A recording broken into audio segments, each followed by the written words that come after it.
এই ভিডিওটি মেয়েরা একদম মাইন্ড করবেন না, আর ছেলেরা প্রথম থেকে শেষ পর্যন্ত দেখবেন, তারপরেই আপনার মূল্যবান মতামতটি জানাবেন। এই যে মেয়ে, তুমি প্রেম করেছো নিজের ইচ্ছায়, হোটেলে গিয়ে বয়ফ্রেন্ডের সঙ্গে অবৈধ কাজ করেছো সেটাও নিজের ইচ্ছায়, যখন তখন ফোনে তার সঙ্গে রোমান্স করেছো সেটাও নিজের ইচ্ছায়, ডেটে গিয়ে তোমার শরীরের বিভিন্ন জায়গায় তাকে টাচ করতে দিয়েছো সেটাও নিজের ইচ্ছায়। এখন তোমার প্রেমিক তোমাকে ছেঁকা দিয়ে চলে গেছে, এখন দিন শেষে তুমি বলছো যে পৃথিবীর সব ছেলেরাই নাকি খারাপ। এখন তোমার মাথায় বুদ্ধি উদয় হয়ে গেছে। কেন বোন, পৃথিবীর সব ছেলেরাই খারাপ হতে যাবে? তুমি খারাপ ছেলেটিকে বা ভুল ছেলেটিকে বেছে নিয়েছো, এটা তোমার ভুল। তোমার ভুলের জন্যে তো সব ছেলেরা খারাপ হতে পারে না। তোমাদের তো এইসব লুচ্চা ছেলেদেরই বেশি পছন্দ, যারা লুলুবুতু কথা বলে মেয়ে পটাতে পারে বা মেয়েদেরকে বোঝাতে পারে। তোমরা কখনো জানার বা বোঝার চেষ্টা করেছো যে পার্সোনালিটি বলতে কি বোঝায়, একটা ছেলের পার্সোনালিটি কি?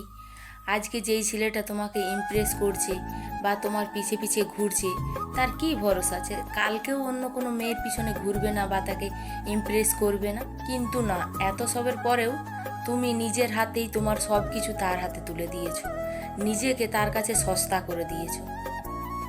এখন তো তুমি তার স্বীকার কখনোই করবে না, মানতেও চাইবে না, কিন্তু ওই ছেলে নিশ্চিত সবার কাছে বলে বেড়াবে, নিজের বন্ধু বান্ধবের কাছে, আরে ওই মেয়ে তো খারাপ নেই, ওই মেয়ে তো নষ্ট, আমি তো ওকে ভোগ করেছি, আরও কত কি বলবে। তখন তুমি কি করবে? কিছুই করার থাকবে না, মুখ বন্ধ করে থাকবে আর গোটা ছেলে সমাজকে গালি দেবে।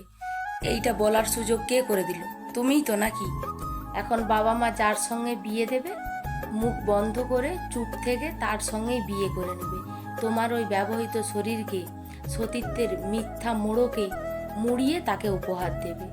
হ্যাঁ মানছি, বাবা মা যা করে সন্তানের ভালোর জন্যই করে, কিন্তু তুমি যে ছেলেটিকে বিয়ে করে তোমার সারা জীবন কাটিয়ে দেবে, সেও কিন্তু একজন পুরুষ। মেয়েদের কাছে আমার এটাই বলা, হ্যান্ডসাম প্লেবয় টাইপের ছেলেদের বয়ফ্রেন্ড বাছাই না করে শান্ত, ভদ্র, লাস্ট বেঞ্চে বসা বকাটে ছেলেদেরও সুযোগ দেওয়া উচিত।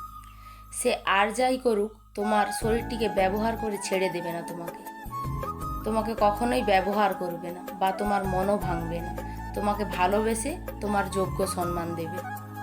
আর হ্যাঁ, আমার ভাইদেরকে বলছি, এই নোংরা খেলা বন্ধ করুন। আপনার ঘরেও মা বোন রয়েছে, আপনিও কাল কোনো কন্যা সন্তানের পিতা হবেন।